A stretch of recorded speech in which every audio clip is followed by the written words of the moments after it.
அனைவருக்கும் வணக்கங்கள். நாணயங்கள் சேகரிப்பாளர்களுக்கு ஒரு நாணயமான பதிவு. தமிழுக்கும் அமிழ்தென்று பெயர், மகிழ்வித்து மகிழ். நல்ல மழைக்காலம், அதுவும் தமிழகத்திலேயே அதிக மழை பொழிந்த மாவட்டத்தை சார்ந்தவன். 2-3 கம்மா உடஞ்சி போச்சு. கம்மான்னா தெரியுங்களா? குளம், ஏரி, குட்டை அந்த மாதிரி நிறைஞ்சி உடஞ்சி போச்சு.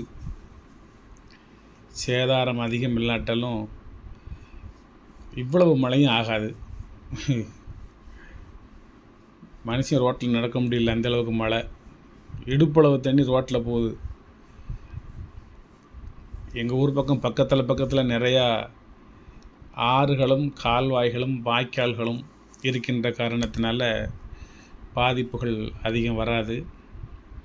எவ்வளவு மழை பொழிந்தாலும், எவ்வளவு வெள்ளம் போனாலும், எவ்வளவு வெயில் அடித்தாலும், எவ்வளவு புயல் அடித்தாலும், எந்த சுனாமி சூறாவளி வந்தாலும் எங்கள் ஊர் பக்கம் சேதம் வராது.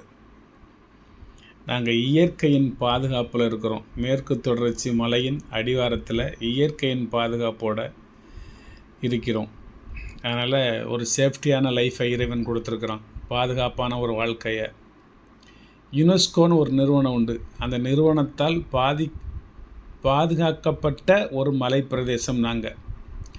மேற்கு தொடர்ச்சி மலை என்பதை நம்ம கன்னியாகுமரியிலேருந்து ஆரம்பித்து இந்த பக்கம் திருநெல்வேலி, தென்காசி இப்படி போய் மேற்கு தொடர்ச்சி மலையாகவே போய் குஜராத் வரைக்கும் போகும். இங்கே தான் பழனி முருகனுக்கு சிலை எடுத்த ஏரியாவே இங்கே தான். எங்கள் சிவகிரி சேத்தூர் மலை தான். போகரும் புலிப்பாணியும் கலந்து செய்த அந்த நவ பாஷாணங்களால் உருவாக்கப்பட்ட சிலை உருவான இடமே இந்த மேற்கு தொடர்ச்சி மலை தான். அதுமாதிரி உலகத்திலே கிடைக்காத அந்த சஞ்சீவி வேர் என்று சொல்லக்கூடிய அந்த மூலிகை வேர்கள், நீர் எதிரி வேர்கள், தண்ணி ஓடையில் நீர் அந்த வேரை போட்டால் நீரை எதிர்த்து போயிட்டுருக்கும். இந்த மாதிரி உலக அதிசய மூலிகைகள்லாம் கிடைக்கக்கூடிய மலைத்தொடர் இந்த தொடர் தான். இமய மலை அப்படிம்பாங்க, விந்திய மலை அப்படிம்பாங்க, ஹிமாலய மலை அப்படிம்பாங்க. ஆனால் இது மேற்கு மலைன்னு சொல்ல மாட்டாங்க. இதை மட்டும் மேற்கு தொடர்ச்சி மலை அப்படிம்பாங்க. இது தொடர்ந்து போய்கிட்டே இருக்கிறதுனால இதுக்கு மேற்கு தொடர்ச்சி மலை அப்படின்னு சொல்லி.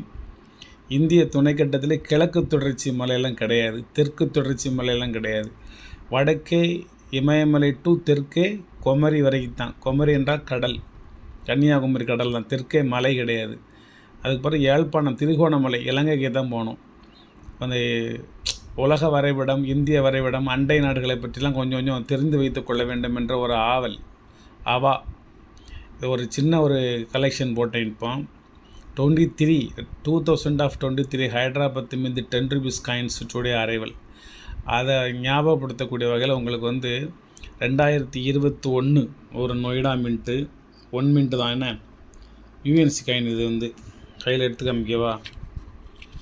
950 ரூபா அதனோட ரேட். 2021 இந்த பக்கம் பார்த்துக்கோங்க. 100% யூஎன்சி இது. 2022 அதில் ஒரு நொய்டா மின்ட்டு வெறும் 80 ரூபா தான். அது வாங்கும் பொழுது இப்போ இது கூட கூடியிருக்கா குறைஞ்சிருக்கான்னு தெரியல. 2023 யூஎன்சி டுடே இன்றைக்கி தான் ஹைதராபாத் மின்ட்டு. 2024 இது ஒரு ஹைதராபாத் மின்ட்டு யூஎன்சி காயின். இது ஒரு 4 காயினை மட்டும், அது இயர் வைஸாக 2021, 2022, 2023, 2024 ஒரு 4 நாணயங்களும் இயர் வாய்ஸாக உங்களுக்கு கொடுப்போமே அப்படின்னு ஒரு எண்ணம், ஒரு சிந்தனை. வெளியே போக முடியாது, வீட்டை விட்டு வெளியே போக முடியாது. நான் ஏற்கனவே வீட்டை விட்டு வெளியே போக மாட்டேன். இந்த நாணயங்கள் தான் என்னை காப்பாற்றி வருகின்றன, நாணயமாக காப்பாற்றி வருகின்றன. இந்த நாணயங்களில் தான் உட்காந்துட்டு இருப்பேன். ஏற்கனவே வீட்டை விட்டு வெளியே போக மாட்டேன். இப்போ வெளியில் மழை இன்னும் வெறிச்ச வாடு இல்லை. இன்னும் மழை பெஞ்சிக்கிட்டே தான் இருக்குது. நேற்று நைட்டு ஃபுல்லாக மழை பெஞ்சுது. இப்போ காலையிலேருந்து இன்னும் மழை பெஞ்சிக்கிட்டே இருக்குது, விரிக்கவே இல்லை.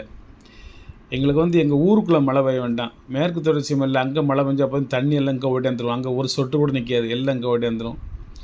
இங்கேயும் ஆங்காங்கே அணைகள்லாம் கட்டி இருக்காங்க. அணைகள் கட்டுறதுனால வாய்க்கால்களையும் ஆறுகளையும் நீர் வரத்து குறையவில்லை.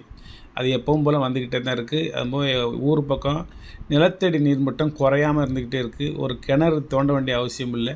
கிணறு தோண்டினாலும் கிணறு முழுவதும் நிரம்ப எப்பொழுதும் நீர் இருந்துக்கிட்டே இருக்கும்.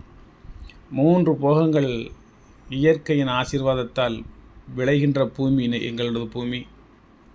தென்பாண்டி சீமை என்று சொல்லுவார்கள், நெல்லை சீமை என்று சொல்வார்கள், தென்காசி தென்றல் தவழ்ந்து வரும் தென்காசி சீமை என்று சொல்வார்கள்.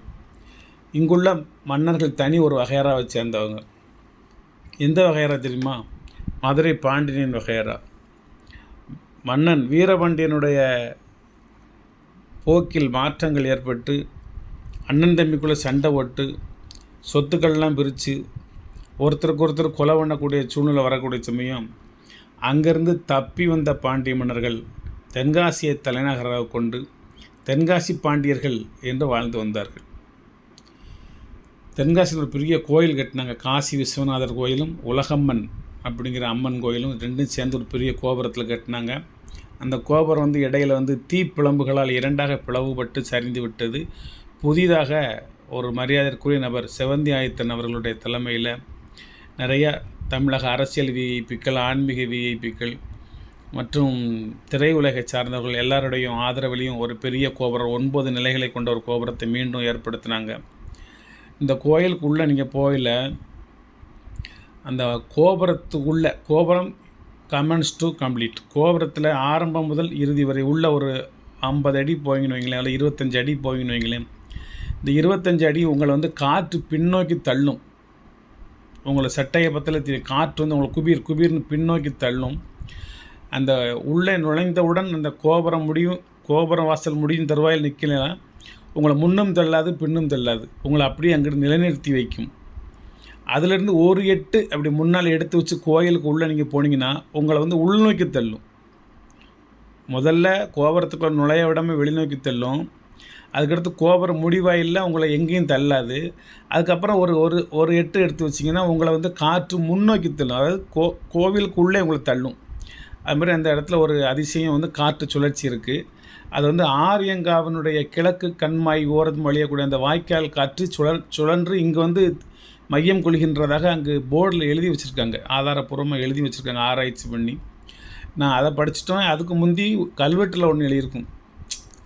இந்த கோவிலுக்கோ அல்லது இந்த கோவில் சம்பந்தப்பட்ட ஏதேனும் ஒன்றுக்கோ ஏதேனும் ஒரு தீங்கு ஏற்படுமாயின் அதை பராமரிப்பு